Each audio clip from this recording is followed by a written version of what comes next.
Bueno, y los planes de las ISAPRES van a subir hasta en un 6,8% este 2014, aumento considerado el más importante de los últimos 2 años.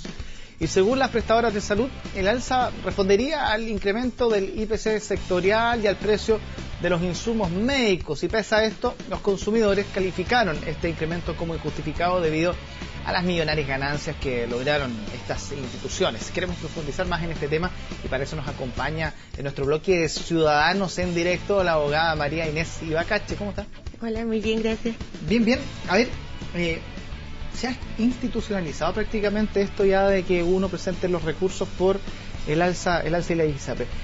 ¿Hay otro tipo de mecanismo que los consumidores puedan empezar a utilizar o simplemente esto es ya lo que se llama? Es que el recurso de protección no nació para esto, simplemente ha sido una forma de ir tapando una necesidad de los usuarios que no ha sido solucionada por el Poder Legislativo.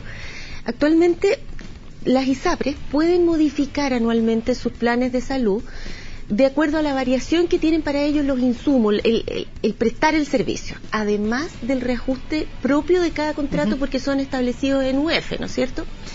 Por lo tanto, si supera el alza del IPC, en rigor la ISAPRE puede modificarlo. Sin embargo, no hay claridad entre qué insumos deben subir, cuánto deben subir, cómo pueden hacerlo para que llegue a traspasarse al público más allá del valor de la UF. Ahí de hecho estamos viendo, por ejemplo, esta gráfica donde la ISAPRE aumenta el costo una vez al año y hay varios puntos a destacar, ¿no? Por ejemplo, no hay claridad sobre los costos que cambiarán. La ISAPRE simplemente dice me subieron los costos de hospitalización, costos de medicamentos y sin embargo sabemos que la ISAPRE Los Tres Chanchitos es dueño de la clínica Los Tres Chanchitos, de la farmacéutica que tiene, por lo tanto de la que hace los exámenes en algunos lados. Claro, por lo tanto si sube sus propias utilidades o no, y no estamos seguros. Y eso es lo que ha ido recogiendo la Corte a través de los recursos de protección. Segundo, ¿los afiliados son libres de cambiarse? Sí, pero hasta cierto punto nomás, porque la mayoría de las personas que ingresan a una AFP ingresan 100% sanos, porque hacemos una declaración de salud y una vez que estamos adentro, todas las personas tienen alguna enfermedad que se va a transformar en una preexistencia. El 10% de la población en Chile es diabético, otro 10 o 15% es hipertenso. Y ya tenemos alrededor de un 25% de la población que no puede cambiarse de ISAPRE. Por lo tanto, te suben el plan, pero no te puedes cambiar a otra ISAPRE más barata.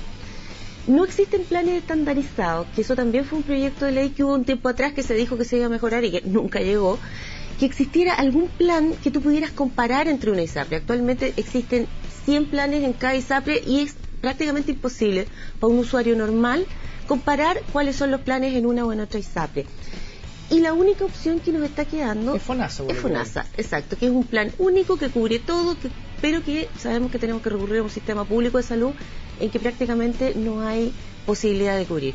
¿Qué es lo que se ha hecho entonces? Ya que no hay un cambio legislativo, ya que no hay una posibilidad para los usuarios, porque en el fondo es un seguro, y un seguro que una vez que se te produce el siniestro, nunca más puedes volver a contratar. Por lo tanto, ¿qué se ha hecho? Los abogados están haciendo recursos de protección, es decir, el recurso de protección es un recurso que existe para todos los ciudadanos, que no necesitas un abogado para presentarlo y que le pides a la Corte cuando hay un acto que te priva, perturba o amenaza tu derecho de propiedad, tus derechos constitucionales, tú le pides a la Corte que restablezca el derecho. Ahora, eso lo puede hacer entonces una persona común y corriente, no necesariamente a través de un abogado, porque hay empresas de abogados que se están dedicando a esto. Por supuesto, lo que pasa es que para cualquier ciudadano es muy difícil saber cómo llenarlo, qué decir, cómo explicarlo. Que está preestablecido. No, son formularios, son escritos que diseñan los abogados. Exacto. Lo puedes hacer tú solo, pero también la mayoría de los estudios lo hacen en forma gratuita para las personas. Los recursos que ganan vienen por el otro lado. Y que los recursos se le cobran a la ISAPRE. Y esto está teniendo un tremendo costo también en plata para las ISAPRES, que en definitiva se va a traducir en un mayor costo también para los usuarios. Por lo tanto, este círculo vicioso yo no entiendo cuándo puede llegar a terminar. Está perjudicando incluso el avance de las causas judiciales. Piensa que en Chile la Corte de Apelaciones está viendo en Santiago alrededor de 50.000 recursos, de los cuales 2.000 corresponden a recursos de personas que están siendo vulneradas en sus derechos por cualquier otra causa y 50.000 o 48.000 corresponden a ISAPRE. Por lo tanto, el trabajo de la Corte está siendo tan congestionado que ahora se tramitan incluso por internet, hay formularios, hay formas de tramitación express que he estado perdiendo pero por ejemplo, yo quiero presentar un recurso que debo hacer ya, o acercarme o contratar un abogado, pero ¿cuántos son los plazos, los tiempos para poder? Tienes 30 días para hacerlo, corridos, no hábiles, 30 días. Desde que te llega la carta a tu casa. Sí. lo más importante es que conserves el sobre con el timbre, porque ese timbre te va a permitir hacer el seguimiento de cuándo fue despachada, cuándo la el que recibiste. recepciona Exacto. o el conserje Porque o desde algo. ahí, desde que tú tienes la recepción, cuentas los 30 días para que puedas hacer un recurso de protección. 30 días de corrido. De corrido. De corrido. De Ya. lunes a domingo. Ya. Y ahí va y se presenta este recurso. Así Entonces, es. que es la única alternativa que hay. Hasta ahora los tribunales, la Corte siempre los ha estado aceptando, a excepción de cuando pasó el aumento debido al auge. ¿Por qué? ¿Cuál es el fundamento? Que como veíamos recién, si bien la ISAPRE puede subir su precio del plan cuando le cambian sus costos, y no tenemos claridad cuáles son los costos que deben subir, la Corte ha estimado que no está bien acreditado cuáles son los costos que subieron. Y por lo tanto, en el caso de los aumentos por la cobertura GES, sí estimó la Corte que estaban acreditados, porque iba efectivamente la ISAPRE a tener un mayor costo al cubrir enfermedades nuevas en el GES. Bueno, vamos a ver, porque ya se ha casi instrumentalizado y de hecho ya a nivel político se está discutiendo, a ver qué O cambios sea, es puede que haber no a tiene futuro. sentido. Vamos a verlo. Fue un recurso que no está diseñado para esto. Muchas gracias. Por nada. Nos vemos ya la otra semana, hermano. Así es. Ahí está, que esté bien. Igual. Chao.